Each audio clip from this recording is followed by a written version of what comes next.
कल्याणपुर गांव अभी पूरी तरह से सूखे से प्रभावित है। वर्षा के अभाव में सारे खेतों की जमीनों में दरारें पड़ चुकी हैं। किसानों का हाल बेहाल है, पर सत्यनारायण जी को इन सब विषयों की कोई भी चिंता नहीं है। लगभग 24 साल 340 दिन और 8 घंटे होने को आए, पर इन्होंने कोई डकार नहीं ली है, इसलिए वो काफी परेशान है। जो कोई भी रास्ते से जाता उसे रोककर वो पूछने लगते। सुनो सुनो सुनो, क्या आज तुमने डकार ली है? ये सुनो, अब डकार यहाँ 2 दिन बाद पानी कैसे जुटेगा, ये सोच सोच कर पूरा शरीर सूखे जा रहा है और इन्हें डकार आने की पड़ी है। बड़ी अजीब बात है। वही तो तुम भी मेरी लाइन में आकर खड़े हो जाओ। और नहीं तो डकार की बात किससे कर रहे हो? मेरे जैसे दुबले पतले इंसान से। विश्वासघाती कहीं के।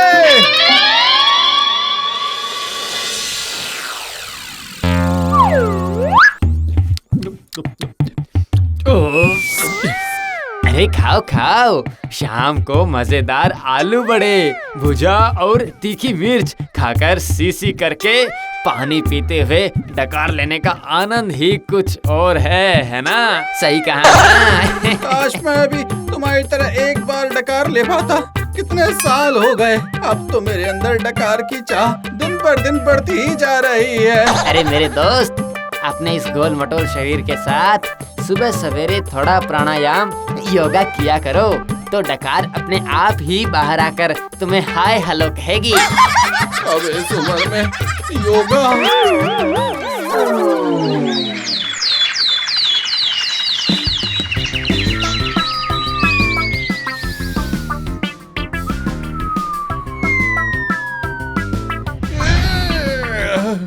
अरे बाप रे, मर गया अरे नहीं, डकार बाहर निकल नहीं रहा। अरे सारे उपाय बेकार हो गए। इस काम का नहीं था, थोड़ा और करता तो अभी प्राण ही निकल जाते इस शरीर के। अरे मुखिया जी, अब तो पूरा गांव वीरान हो जाएगा, कोई भी नहीं बचेगा। अब हम क्या करेंगे? क्या कहीं से थोड़े पानी का इंतजाम नहीं हो सकता है? ट्यूबवेल से तो पानी निकल ही नहीं रहा। अब आसमान की तरफ देखने के अलावा दूसरा और कोई उपाय नहीं। मामा, ओ मामा। कौन है रे तू? और मामा कहकर क्यों बुला रहा है मुझे? अरे मैं आपकी इकलौती बहन का बेटा पप्पू हूँ, पहचाना मुझे? पप्पू तू? मैं तो पहचान ही नहीं पाया। छी, ये तूने कैसे बाल कटवाए हैं अपने? हैं? अरे आजकल यही फैशन में चल रहा है मामा। आप गांव देहात के लोग हैं, ये सब आपकी समझ में नहीं आएगा। पहले मुझे थोड़ा पानी दे दीजिए। गांव में तो पूरा सुखराज पड़ा है। ये क्या होता है? सुखराज पड़ा है मतलब? गांव के चारों तरफ देखिए, पूरे गांव की धरती में दरारें फूट फूट कर बिल्कुल जर्जर हो चुकी है मामा। मतलब सूखे का राज चल रहा है। वो सूखे राज्य को मैंने जरा थोड़ा सा कॉम्पू कर दिया मामा। कॉम्पू मतलब कॉम्पैक्ट। दीजिए आप मुझे पानी दीजिए, प्यास लगी है।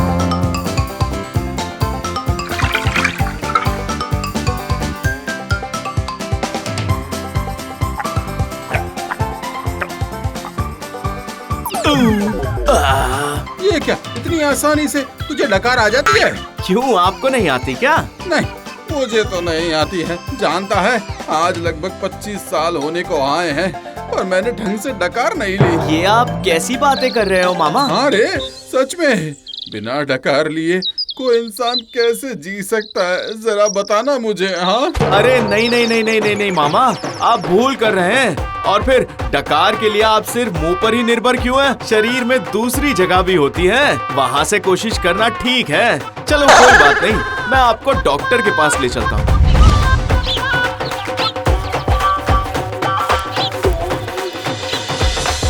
हाँ, मैं सब समझ गया। पर अब जब पूरा गांव सूखे से परेशान है, तो ऐसे में आप अपनी डकार के बारे में सोचकर परेशान हैं? हैं? सुनिए, डकार बहुत ही स्वावलंबी है। वो मुंह से ही नहीं निकल रही, पर कहीं न कहीं से बाहर जरूर निकल रही होगी। जी डॉक्टर साहब, मैंने भी तो वही बताया था। अब से मामा को थोड़ा कॉन्शियस रहना पड़ेगा, तभी तो डकार की गतिविधि पर नजर रखी जा सकती है। समझे कि नहीं मामा?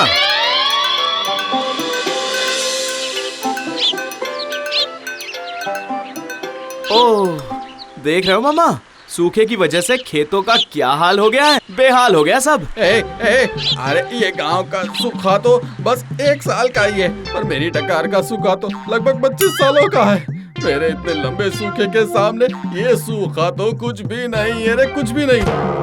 सोच जरा, कितना दुख ज्यादा है वो सोच। लगता है डकार ना आने की वजह से मामा का दिमाग पूरी तरह से खराब हो गया है।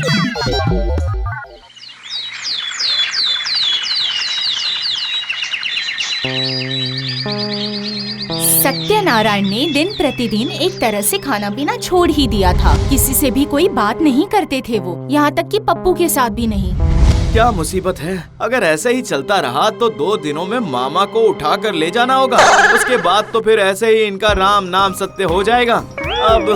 अब अपने इकलौते मामा के लिए मैं क्या करूं, कर क्या सकता हूं? हाँ?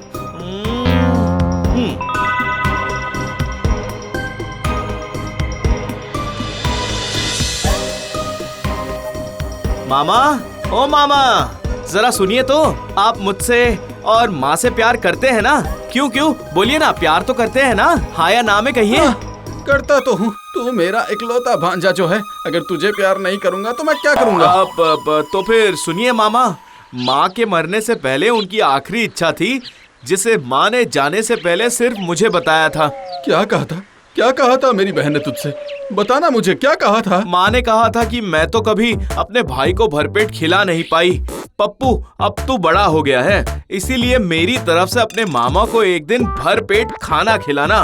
मैं ऊपर से देखूंगी और मेरी आत्मा को शांति मिल जाएगा। बेटा, मेरा इतना काम जरूर करना। मैंने तो तय किया है कि अब से कुछ भी नहीं खाऊंगा। मैंने सोचा है कि डकार की फिक्र में ही मैं अपनी बाकी जिंदगी कुर्बान कर दूंगा। देख लेना। मामा, आप माँ की आखिरी इच्छा पूरी नहीं करेंगे क्या? बोलिए ना मामा, बोलिए ना। ये क्या मुसीबत है? अरे रे, तू रो मत रे पप्पू, रो मत। जब तू रोता है तो मेरी हालत खराब हो जाती है। ठीक है, मैं खाऊंगा। अरे मैं कह रहा था मुखिया जी, इस सत्या के पास तो लाज लिहाज जैसा कुछ भी है ही नहीं। और तो और उसका भागना भी कमाल है। गांव में इतनी बड़ी एक समस्या चल रही है और वो नारायण के घर में हलवाई बुलवाकर विभिन्न प्रकार के व्यंजन बनवा रहा है। नहीं, ऐसी बात नहीं है। डकार के बारे में सोच कर उसका दिमाग ही खराब हो गया। वो अच्छा और बुरा कुछ समझ ही नहीं पा रहा है। क्या पता भाई, ये डकार की समस्या और कितने दिन तक चलने वाली है।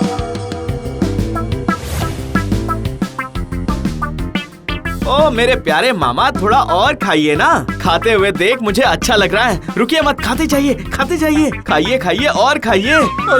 अरे पप्पू, मेरा पेट अब फट जाएगा रे बेटा। आखिरी इच्छा पूरी करने में मेरा कष्ट तो बढ़ता ही जा रहा है।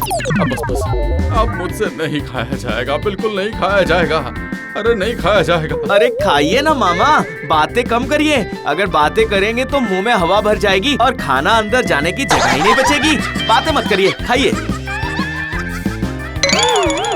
नहीं, अब नहीं खा पाऊंगा रे, अब और नहीं खा पाऊंगा। लगता है पेट ही फट गया है।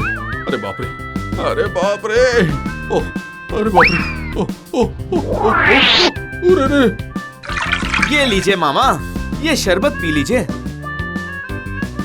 अब देखता हूँ कि काम होता भी है या नहीं। पप्पू, ऐसा लग रहा है कि सांस अटक चुकी है। चारों तरफ जैसे अंधेरा छा गया हो। पप्पू, अगर बाहर नहीं निकला तो मैं मर जाऊंगा। पप्पू, मैं मर जाऊंगा।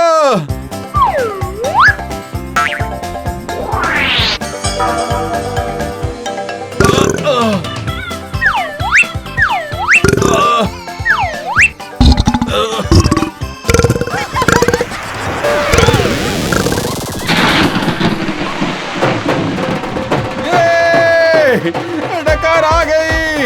अरे वाह, डकार आ गई, मजा आ गया। 25 साल बाद मुझे डकार आई है। ये अरे वाह, अरे बाप रे,